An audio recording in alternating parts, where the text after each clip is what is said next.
If you're targeting sheepshead, there are 3 main live baits that will get the job done. So we're going to talk about those in this video. They're readily available at bait shops. You can at least find one of them, if not all of them. But we're going to talk about those baits and also how I like to rig them up. So number 1 is going to be fiddler crabs. Fiddler crabs are my favorite bait when targeting sheepshead.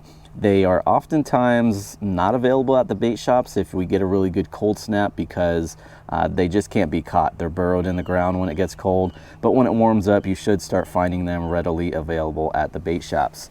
Number 2 are going to be sand fleas. I've got some sand fleas here. You can catch them at the beach. If you have a sand flea rake, you can find them on the beach, or you can get them at the bait shop. And when it comes to any of these baits, live and fresh is going to be best. But sand fleas, they are great little snacks for sheepshead.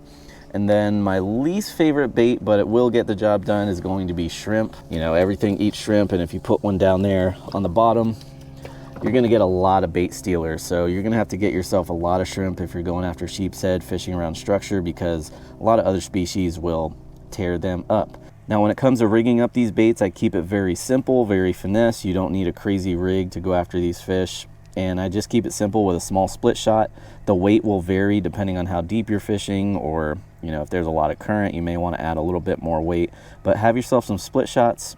And then this is a number 2 octopus hook. This is a J hook, and again, number 2, not a 2-aught. A 2-aught's going to be a lot bigger. You want to go with a smaller hook because those fish have really small mouths, and this type of hook will rig up pretty much any of these baits. So first, with fiddler crabs, what you want to do is very similar.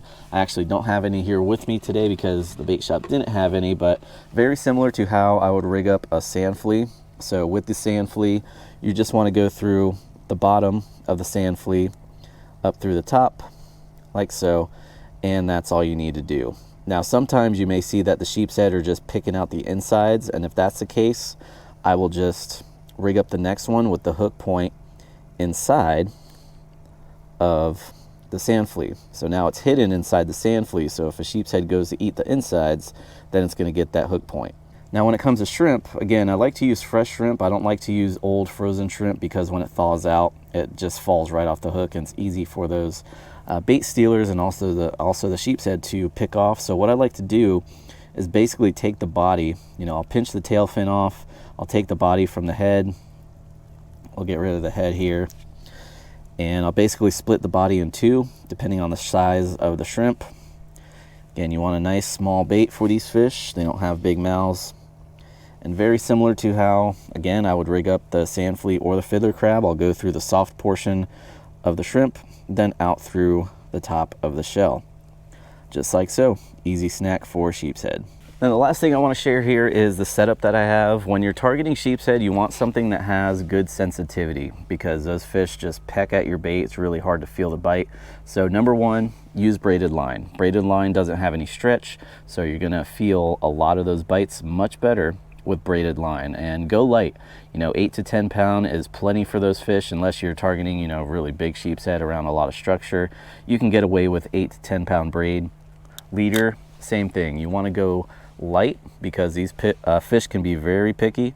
This is 17 pound, I believe, fluorocarbon, and I got about 2 to 3 feet on there. And then the rod itself, this is a Century Weapon Junior.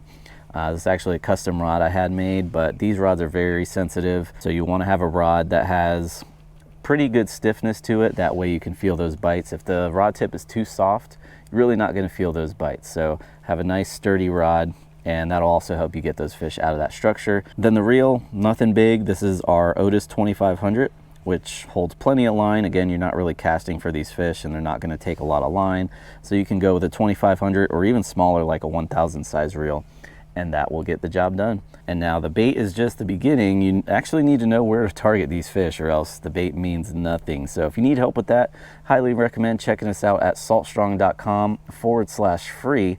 And we have a ton of free content out there, everything from sheepshead to redfish, snook, sea trout, all these inshore species, so you can start catching more fish. And if you really want to up your game, you can check out our membership as well at saltstrong.com. So if you have any questions or comments, please feel free to drop them down below.